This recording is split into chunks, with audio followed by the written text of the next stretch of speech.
Thank you for joining me again for this week's well-being exercise. What can I do to make you feel completely and totally loved? So I'm going to break this down and go into some detail and share a personal story. How many relationships have you had? Number one. And in how many of those relationships did you feel completely and totally loved? And I want to step back a little bit and ask the question, how important is love in your life?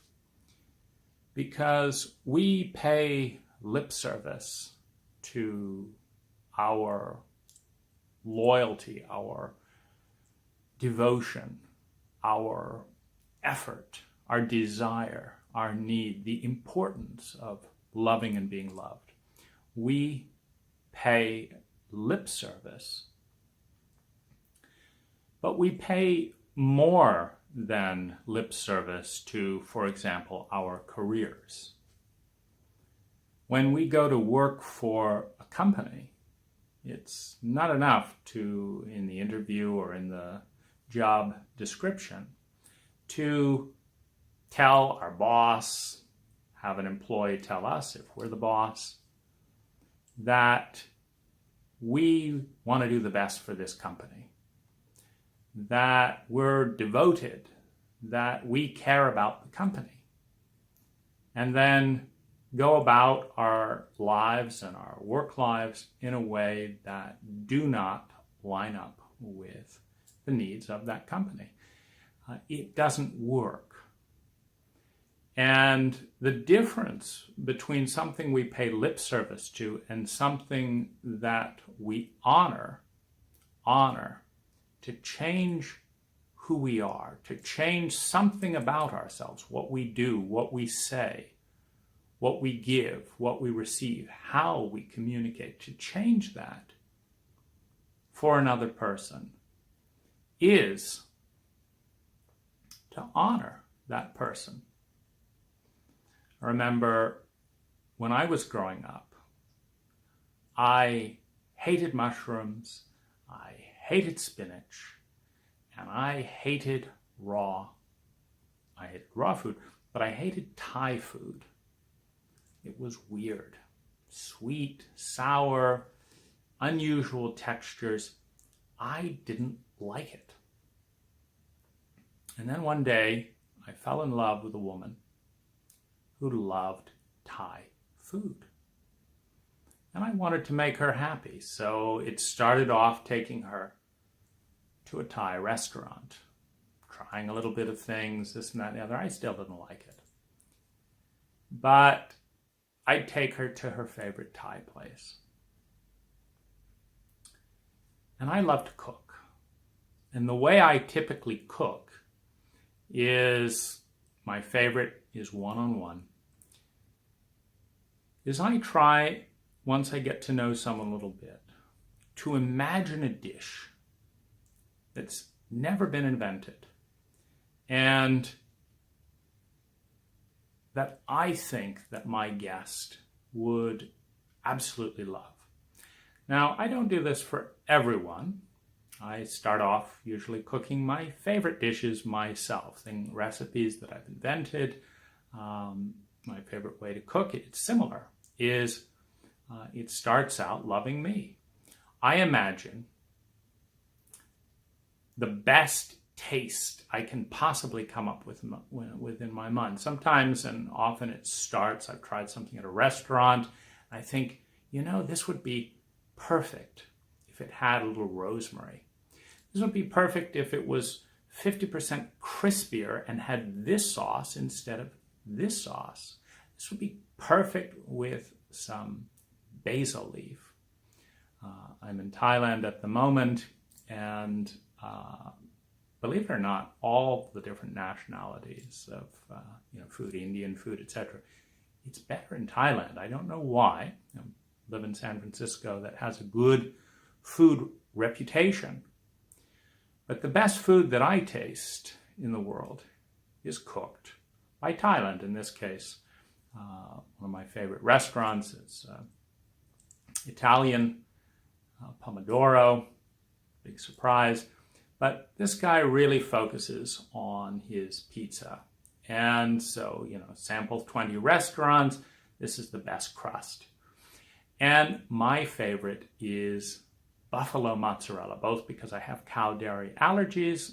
Buffalo mozzarella doesn't cut this off. He doesn't stock it, but I bring him batches of fresh buffalo mozzarella. And he makes it, along with the red Thai onions, the perfect basil leaves, he makes it into something absolutely exquisite. And this is kind of my relationship with food, how to perfect it. The salad, it's again is a fabulous salad. I love adding fresh mango and fresh basil leaves to the already existing salad. And this gives me an absolutely stunning culinary experience. So after I've watched the Thai food she eats, one night I decide that I'm going to make her a fabulous pad Thai dinner. And in order to do this, in my process, I've got to get in, I've got to imagine the flavor. I've got to see, what's available, this and that and the other, and I've got to concoct it. It's my own style. But by the time I've finished making that dish in the way that I think she will absolutely enjoy, I have, somewhere in that process, fallen in love, not just with her, but with Thai food. It's now one of my favorite foods of all time. Now, she and I have broken up, and the point of the story is that to honor someone is to be changed by them in some way. To honor a teacher is to learn something and do our life differently than if we'd never met that teacher. This is honor, to allow ourselves to be changed, not to pay lip service, to change that which is most precious, our choices, our way of thinking, who we are. And so there's a little bit of context for this. Now, back to the question, how many relationships have you been in where you've felt completely and totally loved? How many relationships have you been in where your partner feels totally, completely, and fully loved? Now, for a culture, for people like you and I, who is love important? Is relationship important? Do we have anything to do with that equation? Meaning, is it random chance when we feel loved or don't feel loved? Is it mysterious? Meaning, I have no idea why I feel loved with this person and don't feel loved with this person. I have no idea why I feel cared about in this restaurant and not in another restaurant. I have no idea why I would trust this service provider with my life. I wouldn't trust this service provider to leave my car alone with them for a day. Is there a reason, or is it mysterious? And I want to suggest that the only reason it's mysterious is that we don't ask, we don't analyze, we don't break it down, and we don't communicate. Now,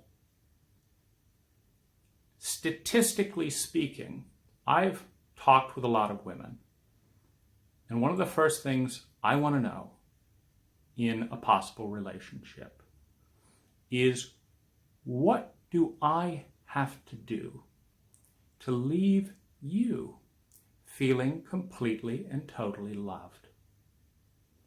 and I have never received anything but some version of the following question. I have no idea. No one has ever asked me that question. So this is the power of the question. And I'm going to suggest that if you have not asked the question, and if they have not asked you the question, that you don't know, that they don't know. Now, some people will cover it up and say, oh, no. My partner feels completely and totally loved. I know. I'm going to challenge that assumption to a simple test. I want you to ask. I want you to ask the most important person in your life for this exercise, for this week's well-being project. If it's a professional relationship, if you are not in a romantic relationship, or if you're in an unfortunate situation where your best friend is not your romantic partner, and so is not a romantic relationship, then the flavor, of course, can change. But we're looking at value here. So if it's your boss, many of us in the West are devoted to our work more than to anything else. Again, we may pay lip service to that, but if we look at how we spend our time every day, it's not inquiring, learning, refining, and improving our capacity to love our partner. It is improving our capacity to please our boss, please our customer, etc., etc. What we worship is what we do, what we measure, what we respond to, and what we honor. And I invite you to ask the most important person in your life, if it's professional, what can I do differently that would dramatically increase my value to you as a company, as a boss, as a relationship, as a best friend? What can I do to dramatically increase the value of this friendship? Now, if you are unfortunate, your partner, your boss, your friend will say that everything is fine. It may be fine. And if you are unfortunate, they will be satisfied with fine. And they will choose to avoid the awkwardness of the vulnerability of being seen, as many do, rather than give you a straight answer, rather than teach you what you can do and give you in the process the opportunity to double, triple, quadruple the value of the relationship. And this is a very important question for me in my life, because I know that if someone will give me an answer, that I care enough, that I will change. Not blindly, not automatically, but that I will change in response to what I learn here. And the value of the relationship will go up. This is most valuable, of course, if it is mutual.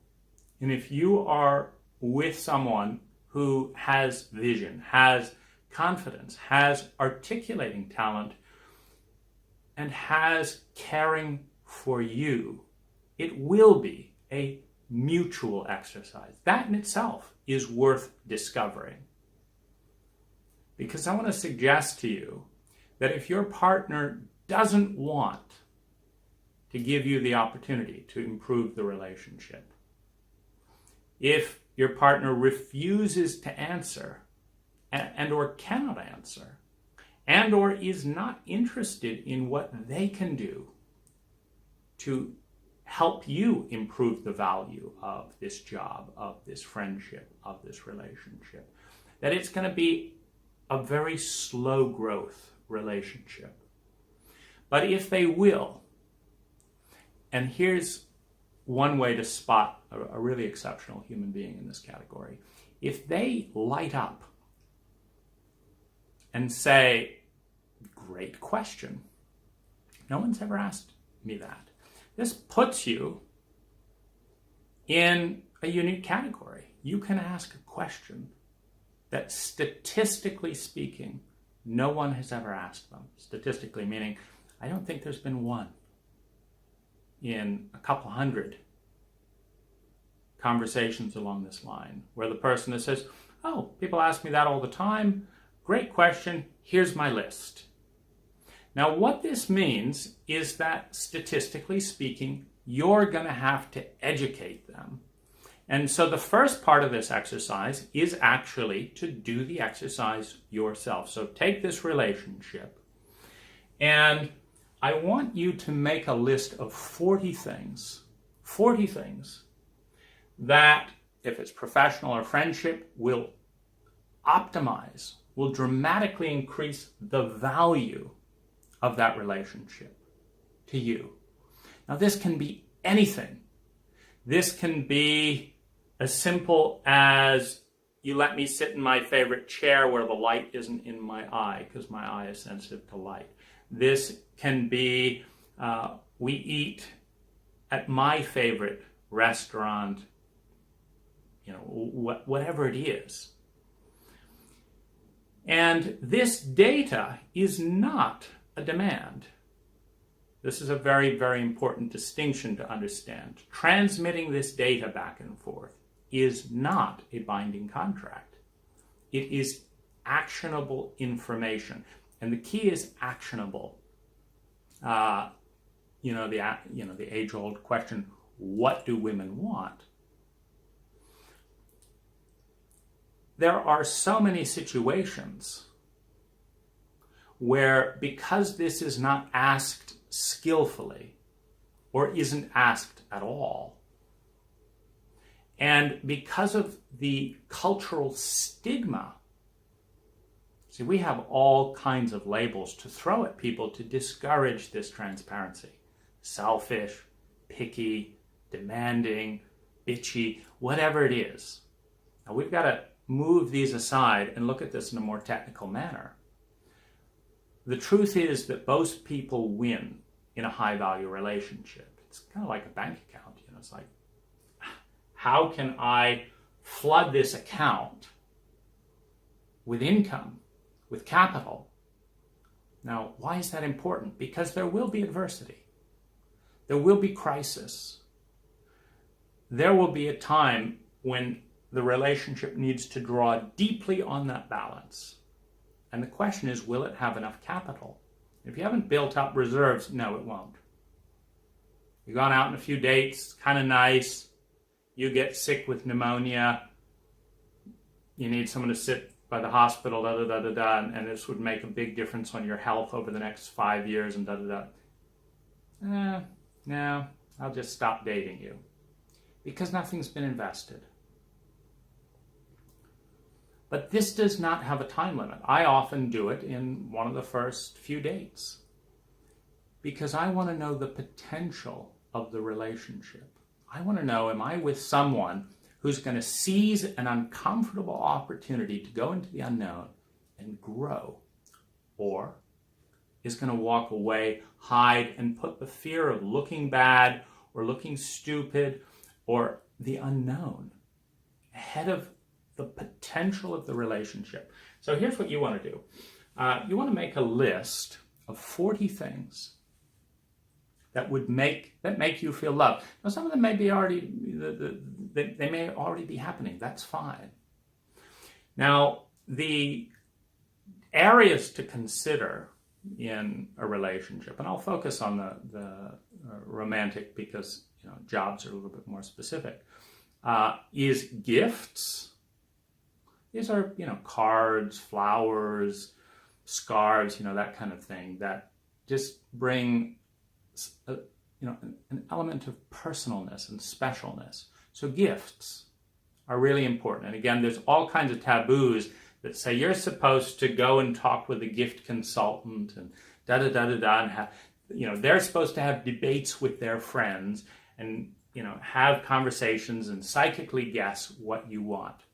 Now, again, I don't know about you, but the gifts that I receive 95% of the time are irritating on two levels. One, I don't want them. But two, it lets me know the person doesn't understand my values. And then I've got to think of, well, what am I going to do with this thing that I don't want? That's taking me in a different direction. It's like, I don't want to decorate my house with that. I love this, et cetera, et cetera. Now, again, this is a technological response to a number of common problems. Getting gifts you don't want, spending more time preparing gifts than you would if they just told you what they'd like. There's definitely some maneuvering through the social language of what does it mean. Like, I don't want to look picky. Don't worry about it. This is not about, you will not be looked at. I appreciate you enormously for giving me this information. But you want to make a list, and so you have gifts. Do you like gifts at all? If you don't, by all means, let your partner know, or let them know it's a 2. And this is where the 1 to 10 scale comes in. So you want to say, if you give me a painting from my favorite artist, it's a 10 out of 10. If you give me a painting from anyone else, it's a bit of a crapshoot, and I'm not going to value it as much as this. I'd rather a print, from my favorite artist than an original from, I'm just not into, I'm pretty selective in my art. So the gifts category. The service, acts of service, taking you to the hospital, driving you to the airport. So this, again, if you take the time off work and drive me to the airport when I'm going on a trip, it's a 10 out of 10. Or, again, it's 2 out of 10. It's actually a net negative, because I like to use that time in the airport to catch up on emails and this, that, and the other. I'm always frazzled around the trip. Having you around makes me feel obligated to be social, but I don't feel social. So it's a negative. So you want to communicate in the acts of service. These are tying in with another recommendation coming up, the 5 love languages. Gifts, acts of service. Quality time is another language that we receive love in. So the amount of time is a really important thing. Like for some people, if you get together for 20 minutes, it's great. An hour is pushing it for them. And 4 or 5 hours, it's just overwhelming. That's one person. Another person, 20 minutes is irritating. I don't even want to organize around that. An hour is somewhat relevant, but I'm really interested. I'm really drawn to quality time. I would love to go on a 4 to 8 hour adventure with you. So it's about the time. So you want to get clear on those blocks of time.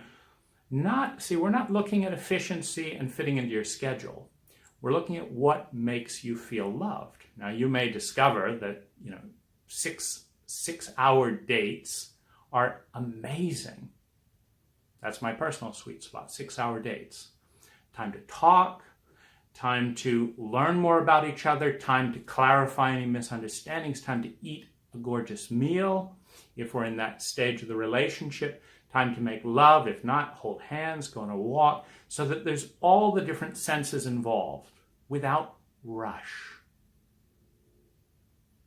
Understanding, growth, pleasure, sensuality, heart, mind, body, coming together without hurry. So the timing. Then we've got touch is another of the love languages. So this is, again, you want to include in your list the ways that you like to be touched.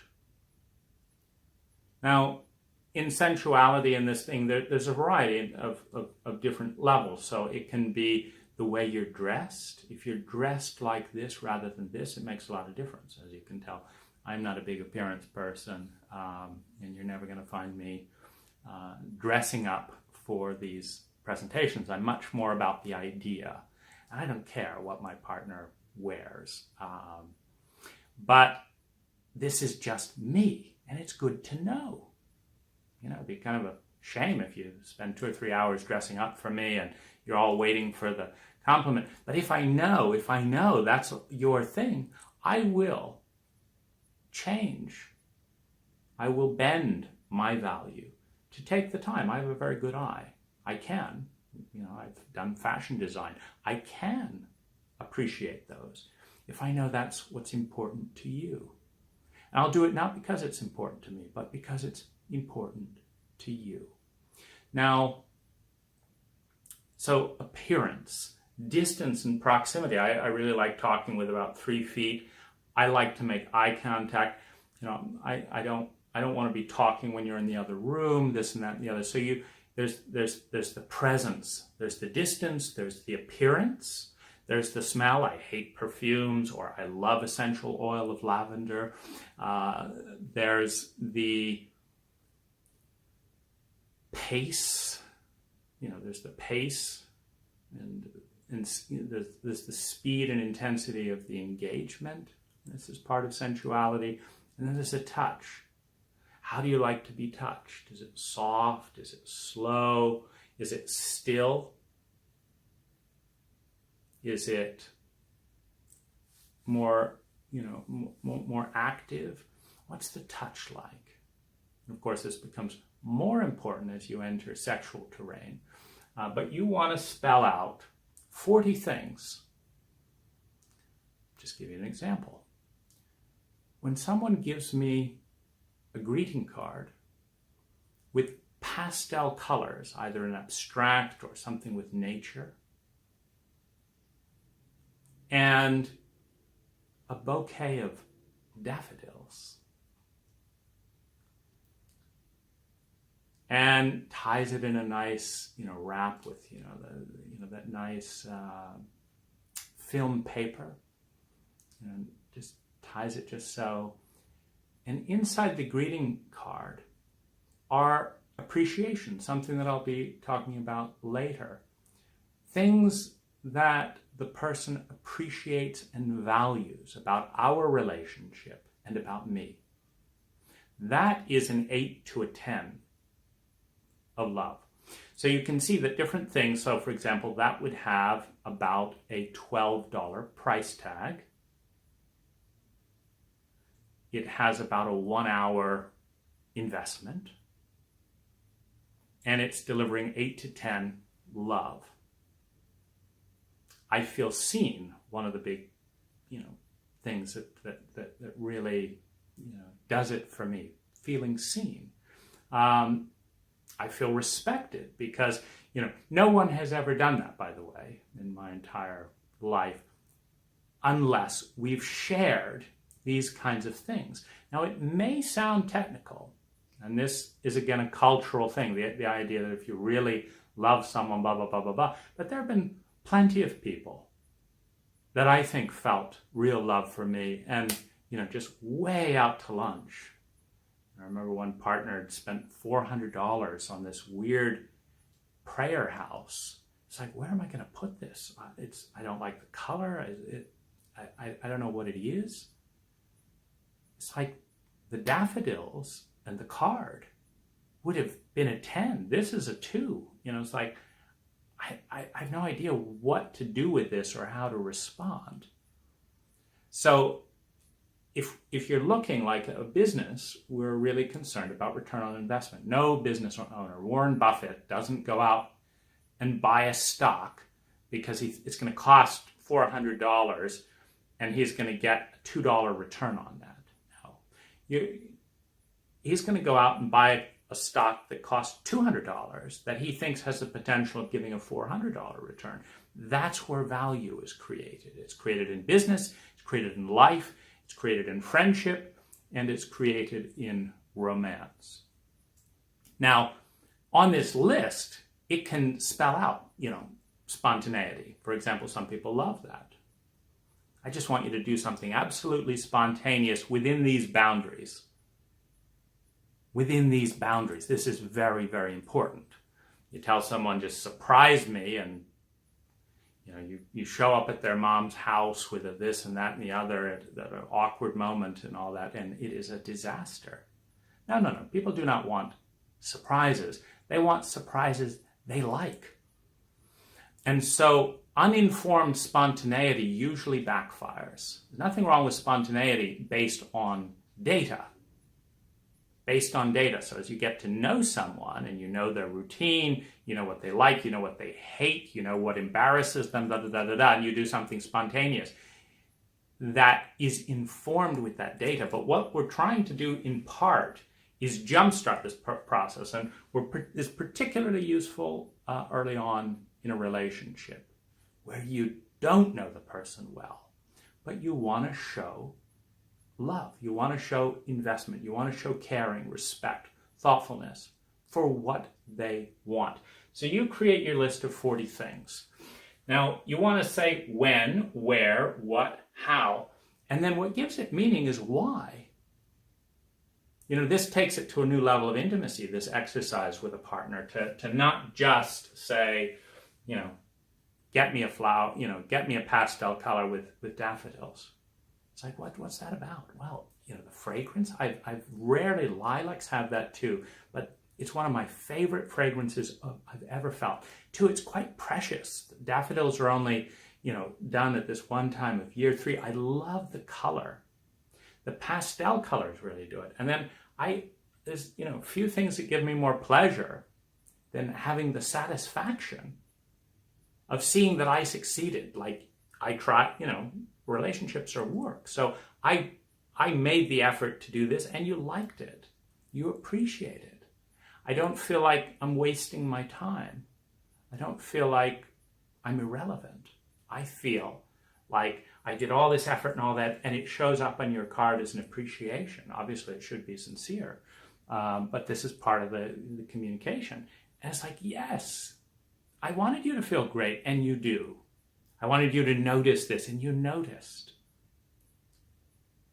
So you want to spell these out: what, when, where, why. Why it's important to you. The why, you don't have to write on the list. You can talk about it. But you want a list of 40 different ways that someone can love you, or in other languages, increase the value, help you feel more seen, if being seen helps you feel special, loved, etc. You want to know this information. And it should be specific enough that they can't fail. Now, again, in the workplace, we don't just tell employees, good trainers and employers don't just tell their employees, just do some good work for the company. I'm sure whatever you like is fine. No, they say you have to call this client between 8 and 10 a.m.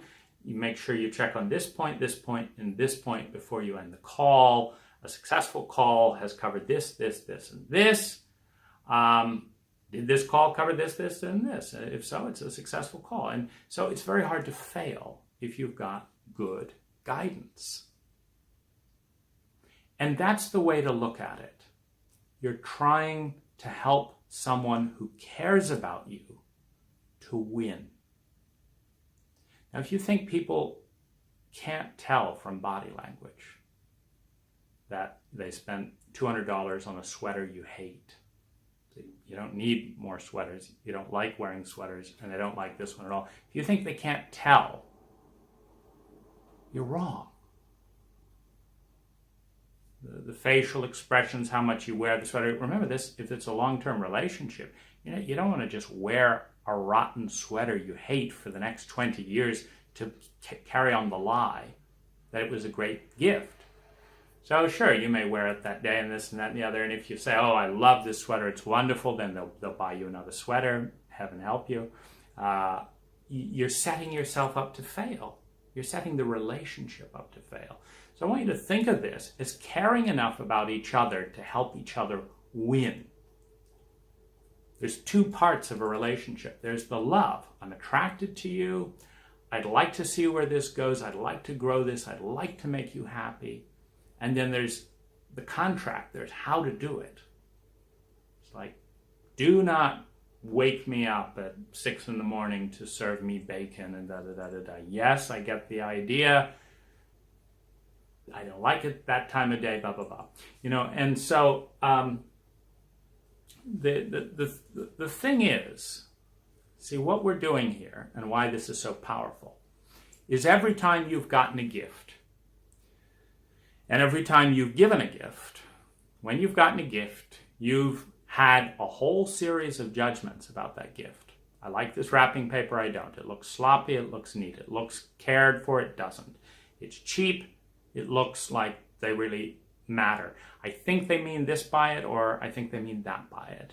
I don't like those buttons, but I like the color. The texture doesn't feel right. You have an entire analysis after the fact. And statistically speaking, most of that analysis is analysis of failure. I didn't like this part. I would have rather done this. Didn't like that bit. This is okay. This is great.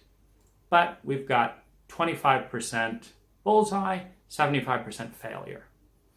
This is what we're trying to bypass. So on this list, you want it to be clear enough when, where, and how, what and how, that if your partner just looks at that list and says, I want to make you feel great, and does something on the list, there is a reasonable chance that if you say, this kind of thing makes me feel 10 out of 10, you're going to feel a 10. Now, relationships do take work. Jobs take work. Goals take work. Meditation takes work. Faith takes work. Raising a child takes work. Everything important in life takes work.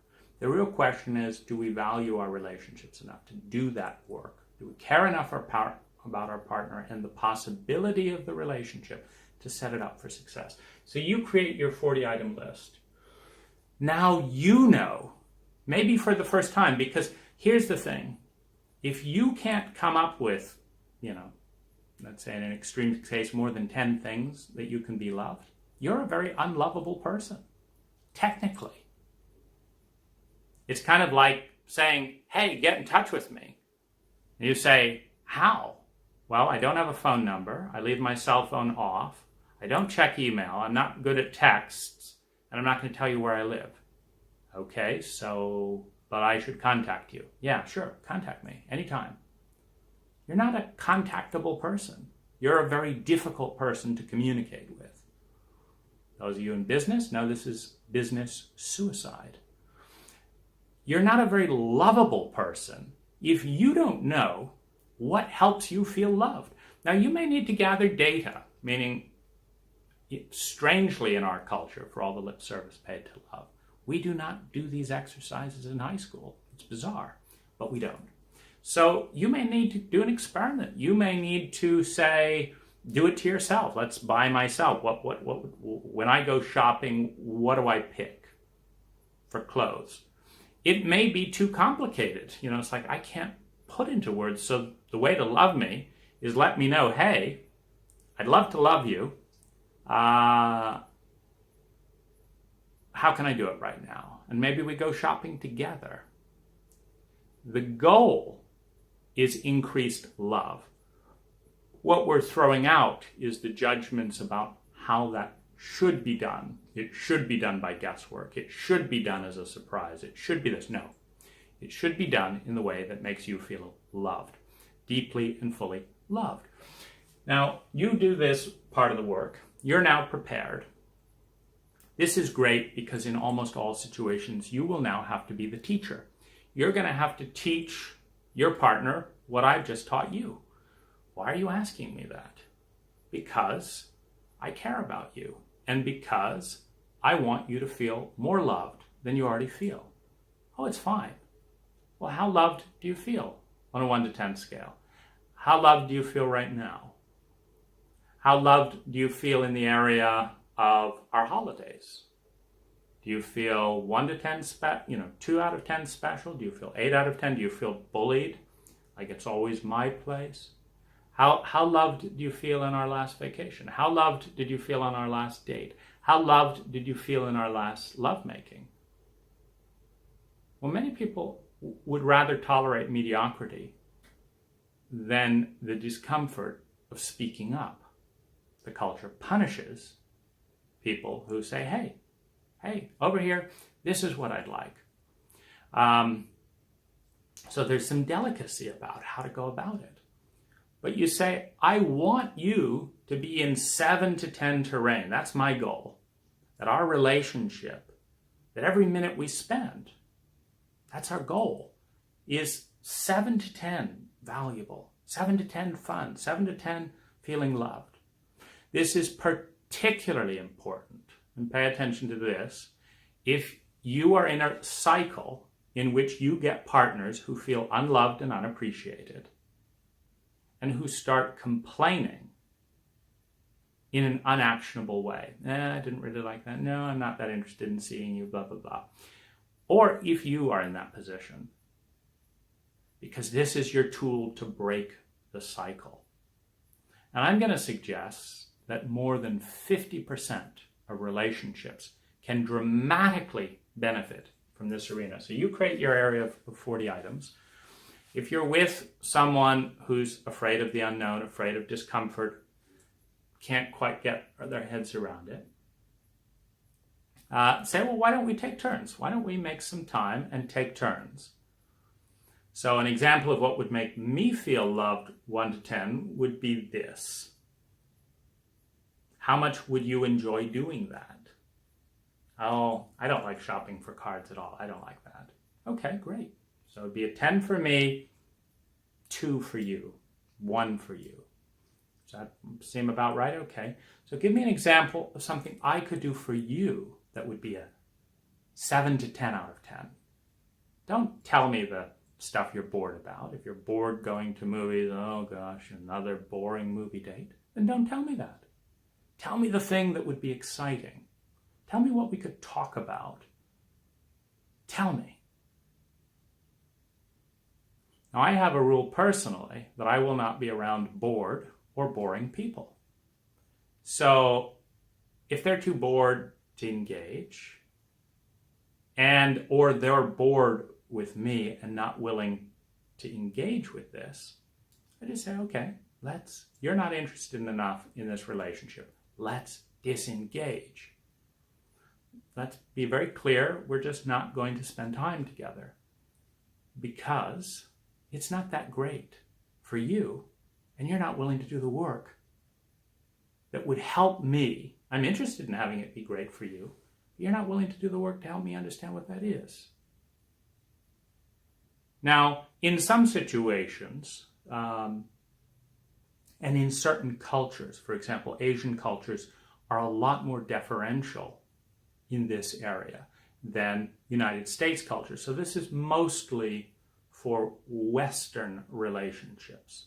In more deferential cultures, it's okay to do it by trial and error, in which case you've got to, in this case, me as the man, has got to do more experimenting. I'll take you here, I'll buy you this, and then I check in, I watch your face, and how much are you enjoying it 1 to 10? How happy are you? How close do you feel? How much are you in love with me as a result of this experience, 1 to 10? And if the answer is, I don't know what would help me do that, but you try around and you find those things. Oh, I feel completely loved. I'm very, very happy with you tonight. I'm loving this. I'm loving this. I'm loving this. That's fine too.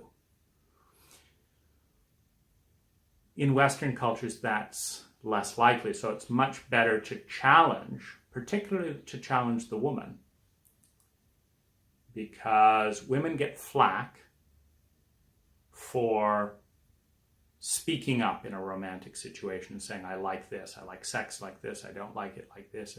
Women get flack for that. But they think it very clearly in the West. And so if you don't engage with that, because they're afraid of getting flack with it, you got to see if they value the relationship enough to risk that flack, and then you've got to reward them. Thank you for telling me. And the reason you do 40, here's why. There's only going to be a third of that list, in my experience, that is mutual. So you don't want to compromise. See, if you just do 10, you've only got 3 items. But if you do 40 each, you're going to have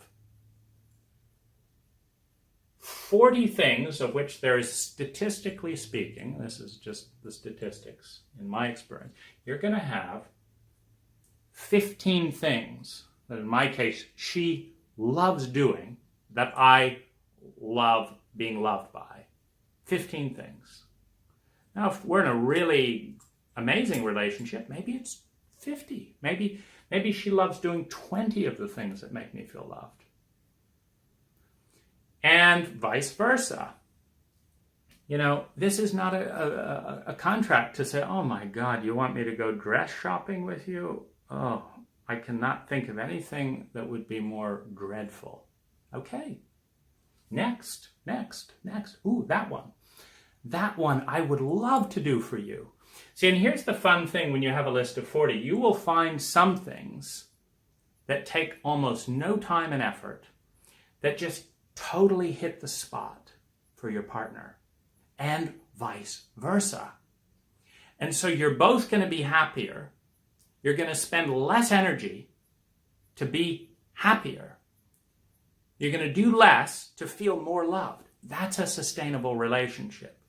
If you're like, oh my God, I've got to do this, and I've got to do that, and I've got to do this, or they're not going to feel loved. Oh gosh, you know.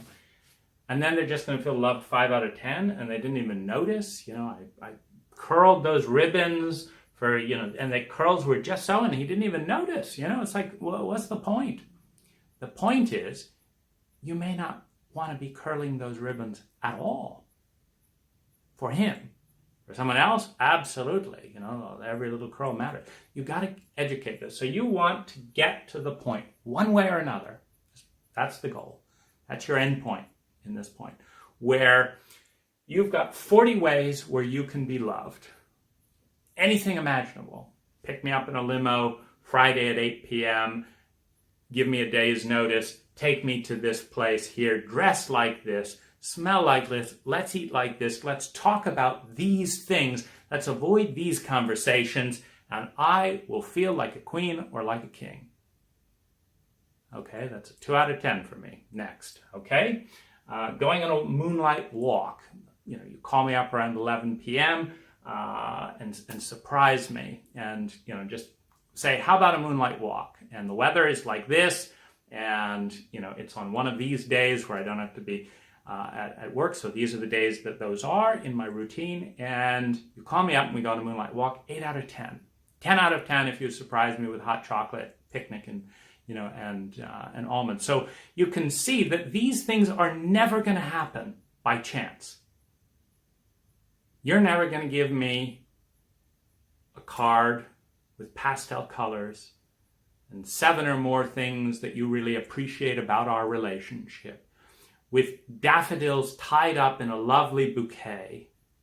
You are never going to do that without me telling you that that just does it. And I'm never going to call you up at 11 at night on a Thursday and invite a moonlit walk with hot chocolate and almonds if you don't tell me. Never. It's just, the odds are astronomically against you. And you are unlovable if you don't know what that list is. You don't tell your partner. So this is really, really powerful. Now, going back to the big picture, you are going to experience obstacles. You are going to experience disappointments. You are going to have negatives in the relationship. That is certain.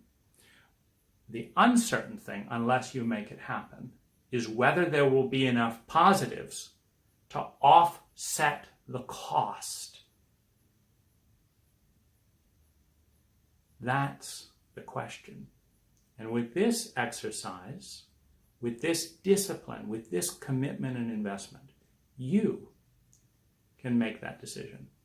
I would love to hear. I've interviewed lots of couples around the world, and one of my favorite things is to ask couples in front of each other, what makes you feel loved, what makes you feel loved, this, that, and the other. And it is amazed that marriages 10, 20, 30 years old, they're like surprised. I didn't know you liked that. Well, I do. You never asked. So this is powerful. And I would love to celebrate the results if you take the step. And if you're lucky enough to find someone who really cares enough about you and the relationship to dive in there with you and take it to the next level.